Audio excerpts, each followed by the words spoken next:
انقلاب اسلامی اسلام کا حصہ ہے، انقلاب اسلامی ایران کا حصہ نہیں ہے، ایران اس کا محل وقوع ہے۔ ولایت فقیہ ایرانی نظام نہیں، اسلامی نظام ہے، اور آپ کے ایمان کا حصہ ہے، آپ کے اسلام کا حصہ ہے، آپ کے مذہب کا حصہ ہے، ایرانی نہیں ہے ولایت فقیہ۔ جو ہی ذہن میں تصویر آتی ہے ولایت فقیہ کی، فوراً ایرانی نظام، اسلامی نظام ہے بھائی۔ شیعہ نقطۂ نگاہ سے اسلام کے نظام حکومت کو ولایت کہتے ہیں۔ اگر نبی ہو موجود تو ولایت نبی کہلاتی ہے، یہی ولایت۔ اگر امام و معصوم و وصی موجود ہو تو ولایت وصی کہلاتی ہے، یہ ولایت۔ اور اگر ان کا نائب موجود ہو فقیہ تو اسی کو ولایت فقیہ کہتے ہیں۔ ولایت نبی، ولایت وصی اور ولایت فقیہ، یہ تینوں اسلام کی ولایتیں ہیں، نہ ایران کی۔ اگر کل کو کسی مثلا نائجیریا میں اگر ولایت فقیہ کا نظام قائم ہو جائے، مایوسوں کے لیے نہیں عرض کر رہا ہوں، نا امیدوں کے لیے جو قنوطیت میں ڈوبے ہوئے ہیں، انہیں یہ بھی یقین نہیں تھا کہ نائجیریا میں کوئی شیعہ بھی ہو سکتا ہے یا نہیں، چونکہ ان کا یونٹ وہاں نہیں ہے، اس لیے انہیں یقین نہیں ہے کہ نائجیریا میں کوئی شیعہ بھی ہے یا نہیں ہے۔ خوب جہاں پر 12 ملین شیعہ 30 سالوں کے اندر بن سکتے ہیں، تو آپ یہ نہ سمجھے کہ چند سالوں کے بعد وہاں نظام ولایت فقیہ قائم نہیں ہو سکتا۔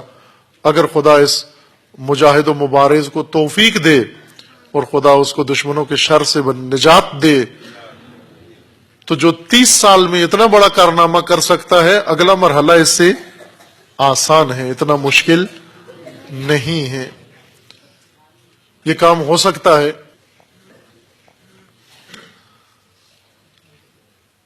اگر نائجیریا میں یہ نظام قائم ہو جائے تو ہم کیا کہیں گے؟ نائجیرین نظام ہے ولایت فقیہ۔ پاکستانی شیعہ کا کیا موقف ہوگا؟ یہ نائجیرین افریقی نظام ہے، جو بھی پاکستان میں ولایت فقیہ کی بات کرے گا اسے کہ افریقہ کا ایجنٹ ہے، نائجیریا کا ایجنٹ ہے۔ بھائی عزیز من، ولایت نبی اللہ کی طرف سے ہے، ولایت وصی اللہ کی طرف سے ہے، ولایت فقیہ بھی اللہ کی طرف سے ہے، عوام کی طرف سے نہیں ہے، جمہور کی طرف سے۔ جمہور ولایت رکھتے نہیں ہیں تاکہ ولایت بنا سکیں۔ اللہ ولی ہے صاحب ولایت، لہذا ولی بھی بنا سکتا ہے۔ جمہور وہی بنا سکتے ہیں جو ان کے پاس موجود ہے، وہی بنا سکتے ہیں، اور انہوں نے بنا کے آپ کو دے دیا ہے، اب آپ سے نہیں سنبھالا جاتا تو جمہور کا اس میں کوئی قصور نہیں ہے۔ جمہور یہی بنا سکتے ہیں جو آپ کو بنا کر دے دیا ہے انہوں نے، جمہور اس سے زیادہ بہتر نہیں بنا سکتے۔ ایرانیت نہیں ہے یہ، تشیع کم از کم اپنے ذہن واضح کرے، اگر باقی نہیں چاہتے، کہ کچھ لوگ نہیں چاہتے اس بارے میں، کنفیوز رہنا چاہتے ہیں، لیکن شیعہ کو نکلنا چاہیے اس کنفیوژن سے۔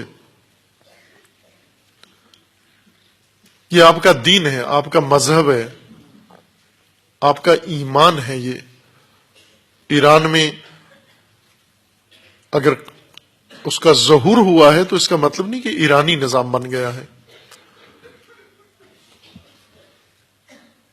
خوب الحمدللہ انقلاب کے اثرات پہلے سے زیادہ آج عربی ممالک کے اندر، افریقی ممالک کے اندر، مغربی ممالک کے اندر ہم ایک پہلو نہ دیکھیں، فقط مختلف انقلاب کے پہلو ہیں، اور امید ہے انشاءاللہ جس طرح اللہ کا وعدہ ہے قرآن کریم میں کہ خدا کا ارادہ ہے کہ مستضعفین کو، مستضعفین عالم کو خداوند تعالی اس زمین کا وارث اور اس زمین کا امام بنائے گا، اس شرط پر کہ یہ مستضعفین بھی وراثت زمین کے لیے تیار ہوں، اس شرط پر کہ یہ مستضعفین بھی اس امامت کے لیے تیار ہوں، چونکہ سبق امامت کا علامہ اقبال کے بقول کے بھول چکے ہیں۔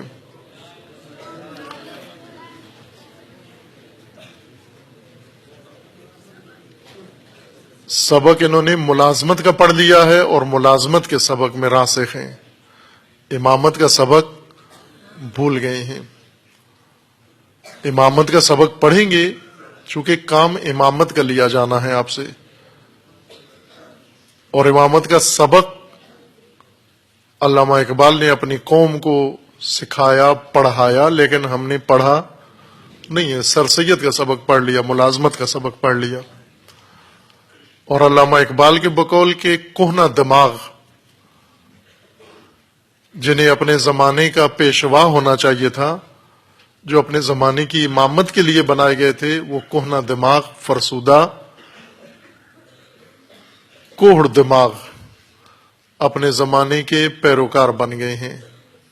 کر سکتے تھے جو اپنے زمانے کی امامت، وہ کہنہ دماغ اپنے زمانے کے ہیں پیرو، وہ کوہڑ دماغ جنہیں امامت کرنی چاہیے تھی اپنے زمانے کی، وہ اپنے زمانے کی ملازمت پہ اتر آئے ہیں، ملازمت کے لیے تیاریاں کر رہے ہیں، ملازمت کے لیے توانائیاں اپنی ساری صرف کر رہے ہیں۔ انقلاب ملازموں کو، مستضعفین کو امامت کے درجے تک پہنچانے کے لیے تھا، اس لیے اللہ کا وعدہ پورا ہونے کو ہے، وَنُرِيدُ أَن نَّمُنَّ عَلَى الَّذِينَ اسْتُضْعِفُوا فِي الْأَرْضِ وَنَجْعَلَهُمْ أَئِمَّةً وَنَجْعَلَهُمُ الْوَارِثِينَ۔ انشاءاللہ ان قریب خدا وہ دن قریب لائے کہ جب یہ وعدہ خدا ہر سرزمین پر مستضعفین کے حق میں انشاءاللہ پورا ہو، اور خداوند تبارک و تعالی وارث اصلی، صاحب اصلی، ولی عصر خداوند تبارک و تعالی اس انقلاب کو اور اس شجرہ طیبہ کو انقلاب وارث حقیقی ولی عصر کے ساتھ متصل فرمائے انشاءاللہ۔